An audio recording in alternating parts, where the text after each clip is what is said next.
Dubreka où la gendarmerie vient d'arrêter un jeune qui se déguiserait en femme voilée pour braquer des stations d'essence.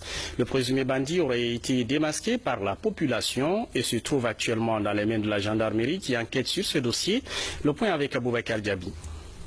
Dans ce voile intégral, un homme déguisé en femme. L'imposteur a été arrêté par la population de Kindiadi au pied du mont Kakoulima dans la préfecture de Dubreka. Il est soupçonné de préparer des opérations de braquage à Koya.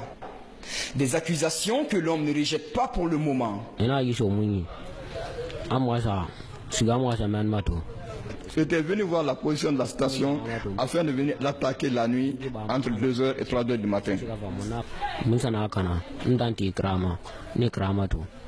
Arrêté mercredi, ce présumé coupeur de route est actuellement dans les mains de la gendarmerie nationale de Dubreka.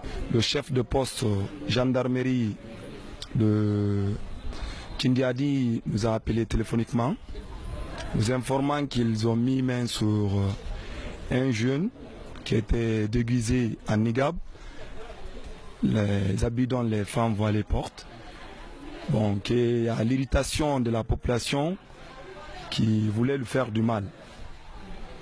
Bon, nous l'avons instruit de conduire le monsieur ici pour des fins d'enquête.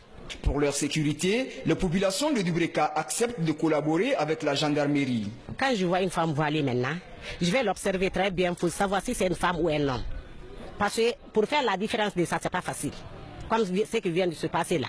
Ce que je demande à la population, c'est de donner les mains, aider les gendarmes, qu'on se donne les mains pour enlever les malfrats là entre nous. Au nombre de 5, ce présumé bandit rôdait autour de la station de la cimenterie avant son arrestation.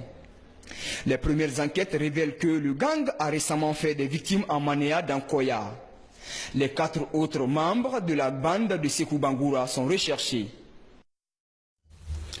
C'est courant dans le pays. Le